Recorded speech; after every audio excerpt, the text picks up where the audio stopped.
Tout le long du chemin, je pensais à ce que j'allais lui raconter, que je n'avais plus le feu sacré pour continuer à construire mon palais. Maintenant que ma petite Alice n'était plus là, qui d'autre allait s'émerveiller devant mes délires de pierre? Ses petits yeux brillants étaient désormais parmi les astres là-haut. Mais il y avait tellement d'yeux dans le ciel. Où étaient les siens? Certaines nuits, je restais là à contempler les étoiles et à chercher les deux plus lumineuses. Puis au bout d'un moment, je me trouvais bien naïf. Plus on vieillit, plus on se rappelle son enfance. Sans doute parce qu'on y stocke les choses les plus essentielles de la vie. Le reste n'est que détail. Et je mesurais l'importance des contes de fées. Comme des poupées russes qu'on pouvait ouvrir à chaque étape de notre existence et qui cachaient chaque fois d'autres significations.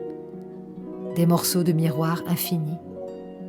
Ne plus croire aux contes de fées, c'est piétiner les rêves, tomber dans le néant, devenir adulte. Et Dieu sait combien je les ai fuis, ces gens raisonnables et ennuyeux. Pas mon monde. Méfie-toi de ceux qui savent. Ce sont des fossoyeurs de bonheur.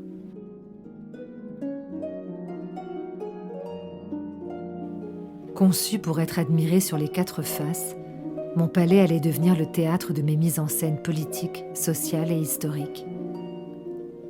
Avec le rappel des conquêtes coloniales sur la façade ouest. Le tout parsemé de figures antiques et mythiques, inclassables. Un mélange de genres où mes petits monstres chuchotaient joyeusement entre eux les nuits de pleine lune. À tel point que les soirs d'été, quand j'ouvrais la fenêtre de ma chambre, je les entendais murmurer. Où était-ce le bruit de la source? Je me souviens m'en être donné à cœur joie avec le bestiaire de la façade nord, qui n'était que dentelures, ajourages, parements perlés, décorés de coquilles de moules et d'huîtres. Sur les pierres, je m'amusais à retranscrire des messages, des proverbes et des sentences, comme « Chaque fois que tu me regardes, tu vois ta vie qui s'en va ». J'avais l'impression que les personnages que j'avais modelés dans la pierre me dictaient des phrases qui peuvent sembler parfois naïves. Car la vérité n'est pas dans les effets de manche ou de style. Ne dit-on pas qu'elle sort de la bouche des enfants? C'est ça qu'il faut protéger, préserver à tout prix, son âme d'enfant. J'entendais encore des phrases du genre « Heureux l'homme libre, brave et travailleur ». Ce n'est pas le temps qui passe, mais nous. Ou « À la source de la sagesse seule, on trouve le bonheur ». Même ma fidèle brouette me soufflait des choses. Je suis la fidèle compagne du travailleur intelligent qui, chaque jour dans sa campagne, cherchait son petit contingent. Ma vie se passait entre deux espaces qui s'alimentaient l'un l'autre. Celui de mes tournées de facteur, bien réglées, et celui de mon potager transformé en paradis perdu. Je me sentais poussée par des forces obscures, une énergie divine. Comme la plupart des créateurs, chaque visite quotidienne à mes pierres devenait une sorte de méditation. Chaque caillou me racontait une histoire. Il me suffisait de le caresser pour le sentir vibrer. J'ai passé ma vie à raconter des histoires, et pas seulement autour de mon palais. Il m'arrivait souvent d'inventer le contenu de certaines lettres, et tout seul, je répondais à des courriers imaginaires, mariant celui-là avec cette pauvre femme seule, ou écrivant à cette grand-mère morte pour lui redonner vie. J'avais souvent l'impression d'être un peu le facteur de l'au-delà. Pour moi, l'art est aussi un refus de mourir. Je me substituais à la main de Dieu. Retoucher, c'était démolir afin de reconstruire. C'est la matière qui a guidé ma main, pas l'inverse. Et si ma culture puisait sa source dans la nature, créée par Dieu, j'attachais cependant autant d'importance aux œuvres païennes. Je suis de ceux qui marchent sur un fil, celui du doute constant. D'un côté la lumière, de l'autre l'abîme infini. Ciseaux, serpents, Adam et Ève, géants et petits personnages bizarres, tout ce monde grouillait sous mes doigts. J'avais 43 ans quand j'ai commencé la construction de mon palais. Quelqu'un a écrit qu'après 40 ans, c'est l'âge où le démon vous précipite dans le miroir. Pas d'entrée ou de sortie bien déterminée dans mon palais idéal. À chacun de faire son parcours comme il veut. Je n'ai jamais aimé les gens qui tracent votre chemin. Quel orgueil! Pourtant, certains m'ont traité de mégalomane, Je le suis sans doute un peu, c'est vrai, mais c'est plus de la fierté. Et il en faut pour continuer toute œuvre.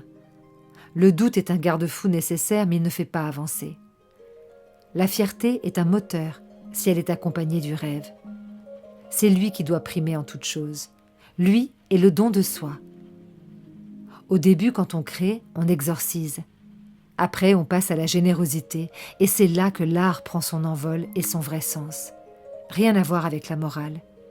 Juste une envie de toucher les sentiments, de faire rire ou pleurer, de permettre aux autres de s'envoler loin de leurs soucis. Un aller simple pour la lune. Rosaces, jeux de symétrie, niches, escaliers, frontons, colonnes, superpositions et emboîtements. Je me laissais aller au gré de mes fantaisies. Un gamin qui joue dans son bac à sable. Je n'étais rien de plus. Mais je prenais un plaisir fou. C'est ce qu'il y a de plus important, le plaisir. Tout le reste nous échappe. Mes sourires, je les grave aussi entre les pierres de mon palais. C'est là que j'aimerais que toutes les femmes tristes du monde se réfugient. Il n'est pas indispensable de construire des choses tangibles. Certains construisent de magnifiques œuvres invisibles, celles de leur vie. Elles laissent parfois autant de traces qu'un majestueux palais ou une toile de maître. Mon palais, c'est mon refuge. C'est la concrétisation de ce que je vois. Je suis guidée comme la plupart des artistes. Mes personnages me murmurent des choses. Je ne suis qu'un passeur de chimères. J'ai créé pour tenter d'atténuer mes chagrins, mais aussi pour transformer les papillons de misère que nous sommes en quelque chose de beau. Les larmes sont les perles d'un collier que Dieu a cassé, me disait ma mère. Toute ma vie, j'ai tenté de réparer ce bijou dérisoire, mais au fond de moi, je savais que c'était impossible. C'est sans doute ce qui m'a donné cette force. Chaque pierre est un acte de vie et de mort, puisque le temps passe. Peu importe. L'essentiel est de créer. C'est l'acte au monde qui nous rapproche le plus du divin ou de ce qui fait de nous des porteurs d'âme. Et s'il n'y a rien là-haut, au moins, on aura eu une vie intense,